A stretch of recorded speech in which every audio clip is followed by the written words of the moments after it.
208 juta penduduk, target penduduk Indonesia yang akan divaksin. Lebih tepatnya 208.265.720 yang mencakup tenaga kesehatan, lanjut usia, petugas publik, masyarakat rentan, masyarakat umum, usia 12-17 tahun. Vaksinasi menjadi solusi terbaik yang harus ditempuh di dalam memutus rantai penularan virus corona dengan adanya kekebalan kelompok atau herd immunity yang menciptakan perlindungan tubuh dan menurunkan sakit parah akibat COVID-19. Hingga saat ini 25/100 penduduk sasaran vaksinasi sudah mendapatkan 1 dosis. Menjelang usia Republik Indonesia yang ke-76, optimisme untuk Indonesia tangguh, Indonesia tumbuh, terus digelorakan. Perjuangan tidak lagi untuk mengusir kaum imperialis dan tidak lagi turun ke medan perang dengan membawa senjata. Perjuangan saat ini adalah bersama-sama menyikapi bencana pandemi COVID-19 dan mengawal keadilan untuk rakyat di tengah maraknya kejahatan yang justru tumbuh di saat masyarakat membutuhkan bantuan. Pemirsa, lantas bagaimana rakyat Indonesia untuk merayakan kemerdekaan yang ke-76? Mungkinkah herd immunity akan segera terwujud sehingga kita akan terlepas dari pandemi COVID-19? Simak podcast berikut sampai selesai bersama saya, Peggy. Kutunggu di pojok ngasih.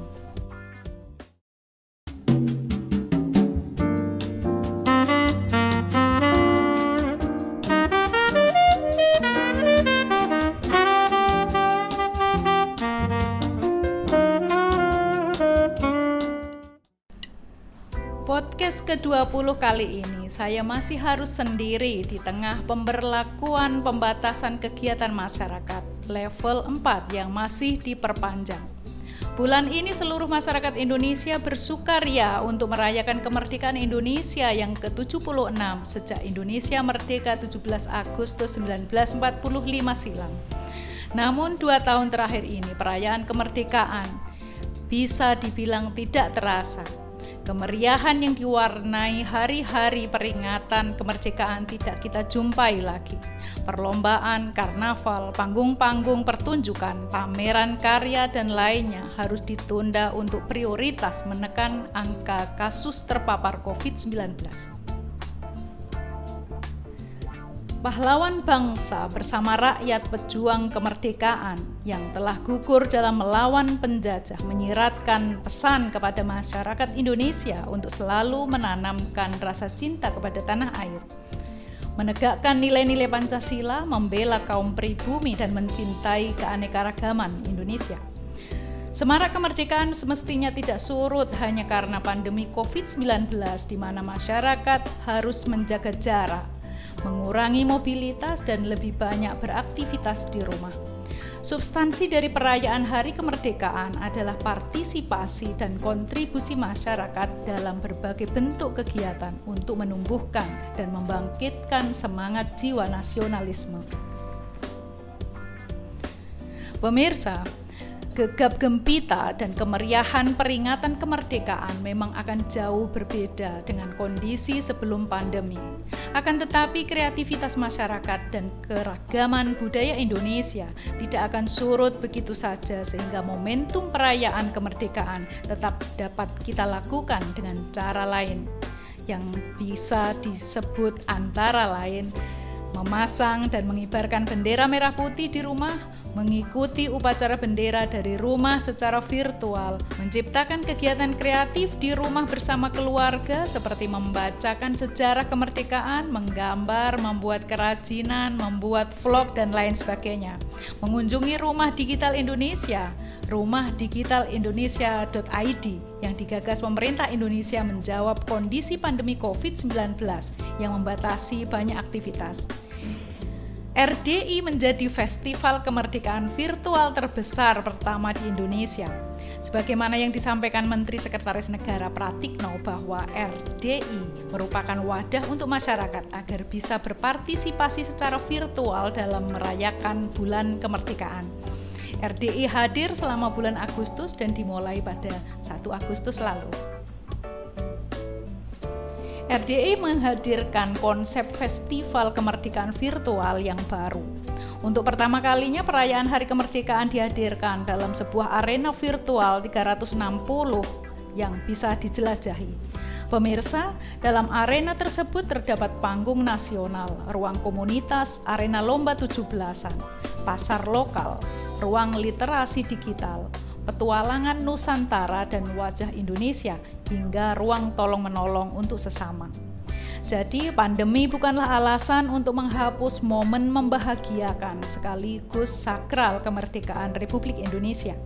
Dalam situasi seperti ini, taat protokol kesehatan adalah salah satu bentuk perjuangan untuk merdeka dari bencana COVID-19. Berdasarkan data dari Kementerian Kesehatan hingga tanggal 12 Agustus 2021, jumlah vaksinasi dosis pertama sudah mencapai 25,26%, sementara untuk dosis kedua sudah mencapai 12,69%.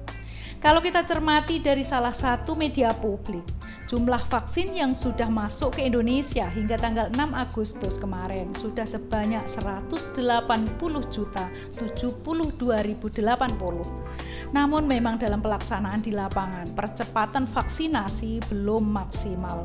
Terbukti baru sekitar 52,26% vaksinasi dosis pertama. Namun kita semua harus tetap optimis akan terwujudnya kekebalan kelompok, sebagaimana ditargetkan pemerintah bahwa bulan September 2021 vaksinasi akan merata ke seluruh sasaran.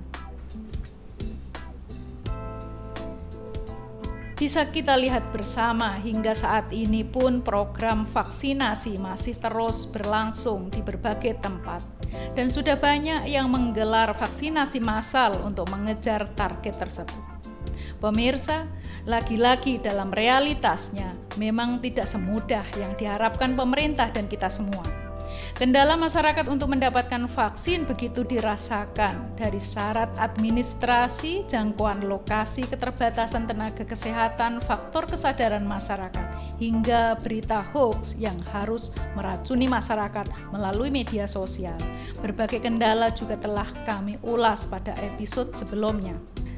Sejenak kita mengulas kondisi di Eropa pasca UEFA Euro 2020. Meski negara-negara Eropa merasa percaya diri dengan kekebalan kelompok, namun lonjakan kasus sempat terjadi pasca Euro 2020. Pertemuan, keramaian, dan pesta jalanan yang mengabaikan protokol kesehatan dianggap sebagai faktor penyebab melonjaknya kasus positif. Data statistik menerangkan bahwa di Italia sebanyak 127.867 kematian terkait dengan COVID-19 sejak wabahnya muncul pada Februari tahun lalu.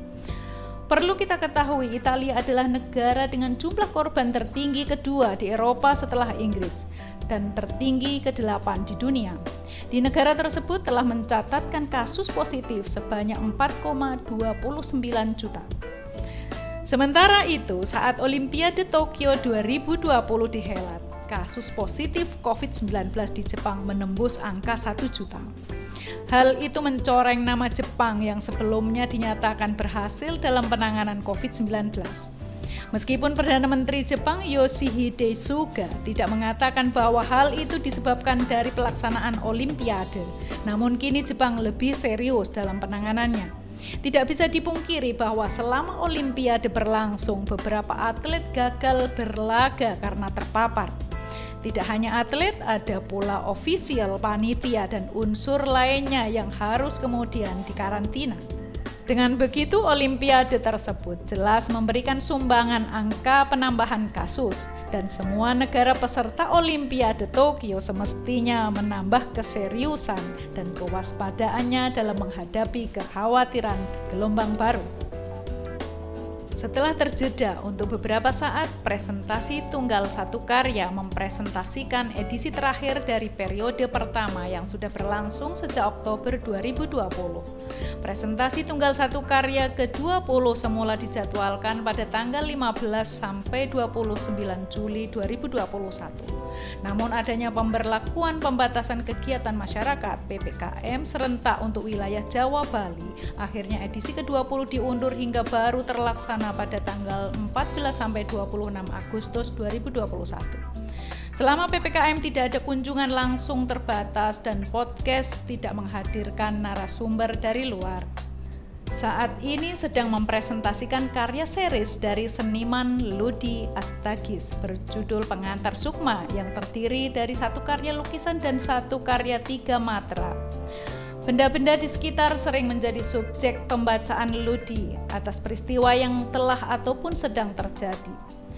Gaya warna, penggunaan huruf dalam ukuran besar, detail, dan outline yang tegas menjadi salah satu ciri karya Ludi.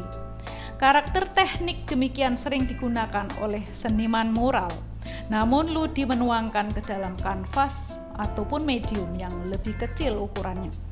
Outline yang tegas itu juga mengingatkan pada karya-karya grafis dengan teknik woodcut ataupun hard woodcut. Dalam Pengantar Sukma, Ludi membaca realitas yang terjadi di saat pandemi COVID-19 yang berdampak luas hebat pada seluruh sendi-sendi kehidupan. Semua terkena imbas, semua menjadi korban. Sebuah keadaan yang tidak terbayangkan sebelumnya yang mengubah banyak hal, moda relasi interaksi antar manusia yang mengharuskan adanya pembatasan jarak fisik sosial. Sambil menunggu ditemukannya vaksin yang tepat, serta vaksinasi untuk seluruh manusia, kita dituntut untuk disiplin protokol kesehatan sembari berdoa memohon pertolongan dan perlindungannya. Doa sebagai penyemangat dan harapan dibarengi ikhtiar untuk terus menjaga kehidupan. Dalam objek-objek yang sederhana dan berada di sekitar kita itulah, semisal sayuran, buah-buahan, Ludi menuangkan metafora-metafora kehidupan ke dalam karya-karyanya. Pada karya 3 matranya yang menyerupai karangan bunga, Ludi berkolaborasi dengan Amriana yang memiliki keahlian dalam jahit-menjahit. Setelah konsep karya yang dirampungkan Ludi, beberapa objek dalam konsep karya yang memerlukan sentuhan berhubungan kain jahit-menjahit diinterpretasi ulang Amriana ke dalam objek karya seperti boneka, marioneta, potongan kain. Hingga tercipta karya akhir, terjadi diskusi dan kolaborasi eksekusi antara Ludi dan Amriana. Amriana adalah istri Ludi, dengan latar belakang fotografi dari isi Yogyakarta dan keahlian membuat boneka menjadi kolaborator yang pas dalam menerjemahkan ide-ide Ludi dalam sebuah kesatuan konsep karya. Dalam pameran tunggalnya bertajuk Bakulan pada Mei 2019 di Bentara Budaya Yogyakarta, beberapa karya Ludi pun mendapat sentuhan artistik Amriana, tidak sebatas pada boneka, marioneta, ataupun objek sulaman, namun juga karya 2 matranya atau lukisan. Relasi demikian antara seniman dan artisan telah terjalin cukup lama antara keduanya. Dengan kemampuan fotografinya memungkinkan Amriana untuk memberikan masukan kepada Ludi tentang komposisi, perspektif, angle, hingga display karya sehingga menciptakan kesan dan kedalaman 3 dimensi dalam sebuah karya 2 matra. Meskipun pameran Bakulan menjadi pameran tunggal ketiga bagi Ludi, eksperimen Ludi dalam mengalih mediakan karya 2 matranya menjadi karya 3 matra maupun instalasi dengan melibatkan Amriana sebagai kolaborator menjadi hal menarik ketika hal tersebut berangkat dari realitas sehari-hari yang dihadapi keduanya. Keduanya lebih 20 tahun terlibat langsung dalam melanjutkan bisnis orang tuanya berjualan soto di Pasar Beringharjo, Yogyakarta. Di tengah kesibukan menyiapkan jualan soto bersama Amriana, Ludi masih menyempatkan mengajar seni rupa di beberapa TK dan SD di sekitar rumahnya dan terus berkarya. Kemerdekaan Indonesia tidak hanya diperjuangkan pada masa lalu.